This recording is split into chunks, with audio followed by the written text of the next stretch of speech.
What's going on, everyone? This is Gainz Gaming. Today we are talking about commanders specifically for kingdoms in KVK 2 through 3. So this is pre-season conquest commanders and the best choices for commanders to invest in that are going to give you the best bang for your buck. So you can see right here we have a tier list of the best commanders. We have our priority, which is S, good, which is A, decent is B, is C, avoid is F, and then we also have our epics as well, and then along with our don't bother category. So first, let's start off with our priority, which is our S pairs. And so these are going to be YSG, Alexander the Great, and Saladin. These are the commanders that I think are the top priority for people in KVK 2 through 3, specifically because they are the best performing in KVK 2 through 3, and they are also valuable in Season of Conquest. Saladin, not as much. That is why I have him last tier in the S tier, but he is still very, very good in KVK 2 through 3 and is still usable with William in Season of Conquest.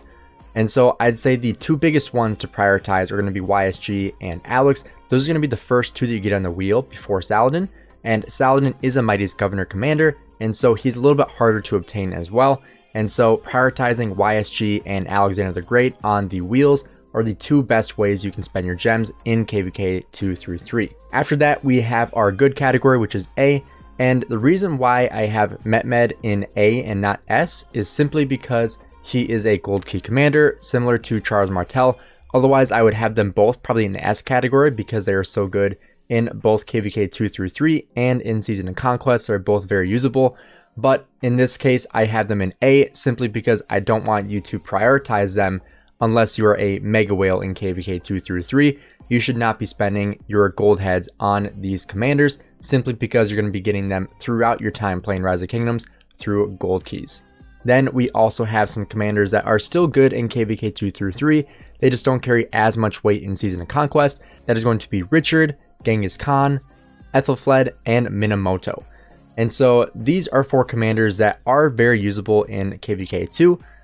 Ethelfled is still usable in Season of Conquest, but definitely do not use her as a primary. Hide her behind another march. That way you're not going to be swarmed to pieces, because if you see an Ethelfled on the field, you are just swarming that with every single march you have in the field. So make sure if you use Ethel beyond KVK 2 through 3, you are hiding her behind a tanky march.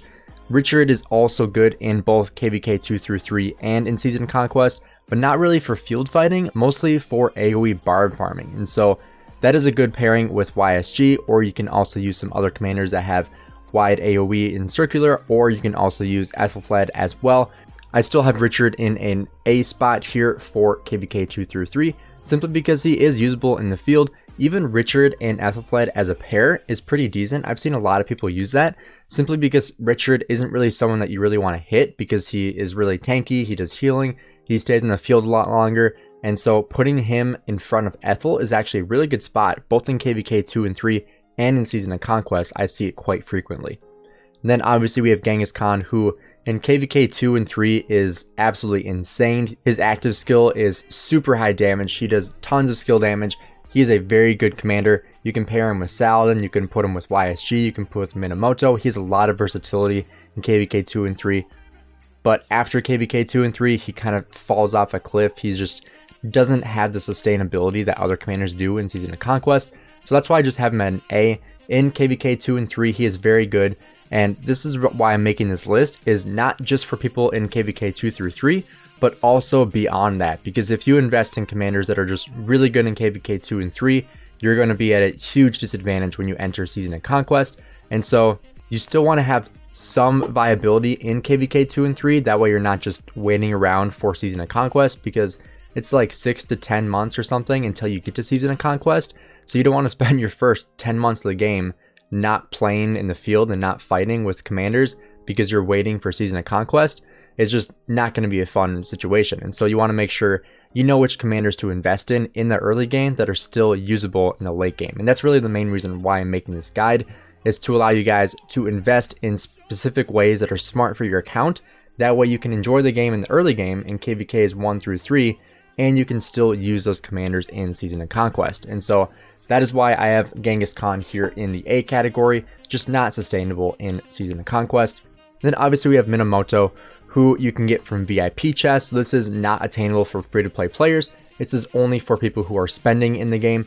And so Minamoto in KVKs 1 through 3 is very good. I mean, he's similar to Genghis Khan. He has huge damage. He is a very good pair with pretty much any cav commander in KVK 1 through 3. You can also pair him with YSG as well if you really want a ton of damage in the open field. However, in Season of Conquest, he is not really that usable simply because he has single target damage. He doesn't have any defense. He's very similar to Genghis Khan in that way. And he is a lot harder to expertise because you have to spend quite a bit of money to expertise him. I believe it's somewhere in the range of $300 right now to expertise Minamoto through VIP chests.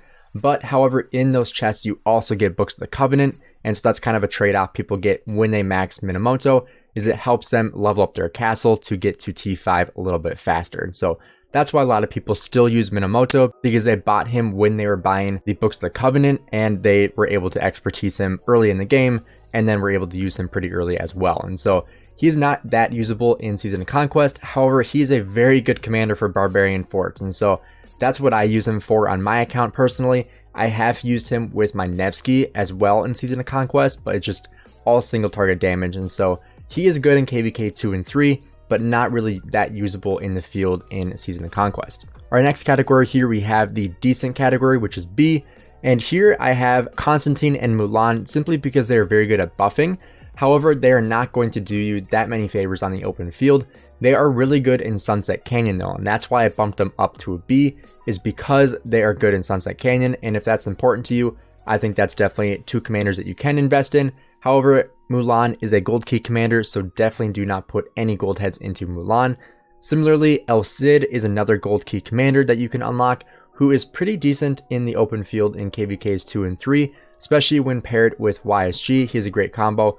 You can also put him with Banana Helmet Edward, which we will talk about in a little bit, but definitely not the best pair here. So he is somewhat usable in KVKs 2 and 3, but drops significantly when you get to Season of Conquest. So that's why I have him as a decent. He is usable in KVK 2 through 3, not going to be the best pair for your archers. And so I would highly recommend holding off on El Cid and not investing any gold heads into him.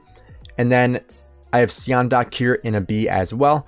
And the reason why I have Seondok up here, but I have the other two legendary gathering commanders down here, is simply because I want you to prioritize expertising Seondok rather than expertising Cleopatra and Ashita.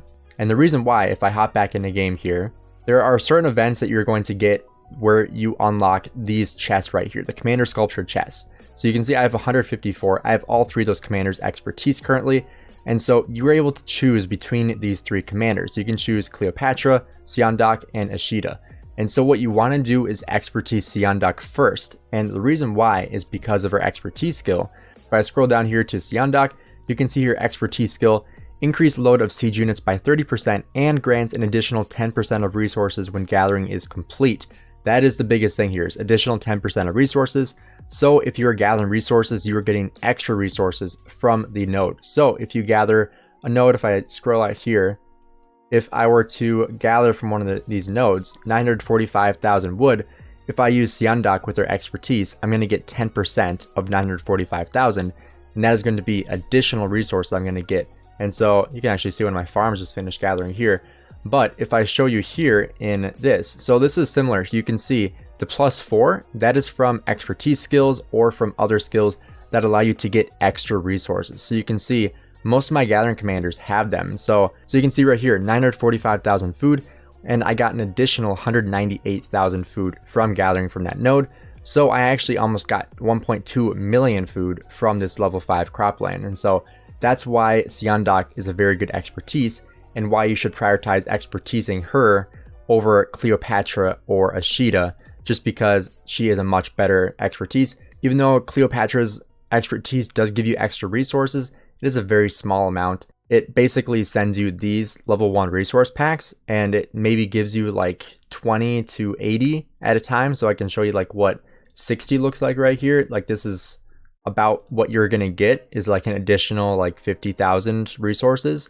And so it's just not really worth it when you compare it to Seondok, who's getting you a lot more resources, which is why I have her in the decent category and why I have Ashita and Cleopatra way down here in the don't bother. So just get your gold keys and expertise these two, and expertise see on dock using those commander chests. Next here, we got the A category, the C category. This is going to be the commanders that are pretty decent. I mean, you can somewhat use them in KVKs 2 through 3, but they're not going to be that great. That is going to be Double C, who is really only used for barbarian forts. And if you're using like Minamoto Double C, that's a decent pair to use in the open field. All single target damage, not a ton of defense, not much sustainability, but he is good at hitting farmers. So that's something you can do if you want to go hit nodes that people are farming. That's a good use of him to get some extra march speed. So that's a good use for Double C. And then we have Banana Helmet, Edward, and then Tamaris. And so these two are decent in KVKs 2 through 3. Tamaris is still somewhat used, but just not really that great ever since the one troop debuffs got pretty much eradicated by Lilith, which I think is a great idea.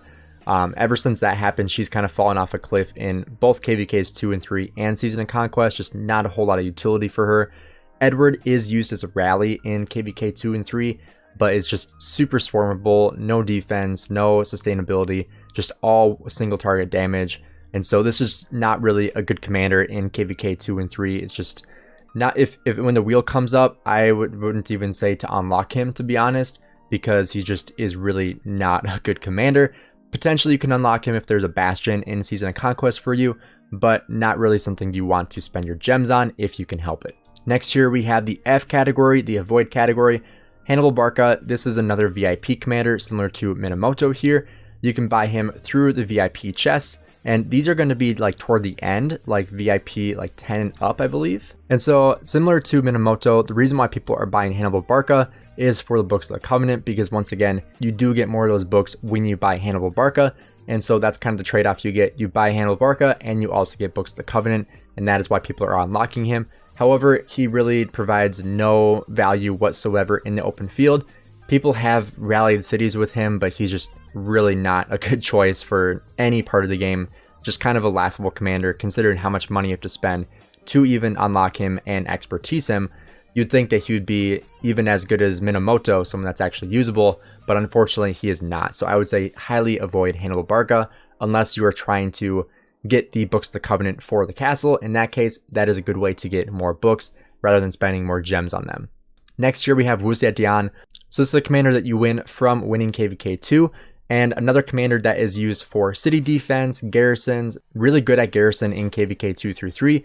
However, pretty much nobody ever has her expertise, except maybe in KVK 3 if someone's like a huge garrison and they want to invest in Wu Dian for that 1 KVK, or they're planning on migrating back to KVK 2 again and using her, then I would say you can invest in her.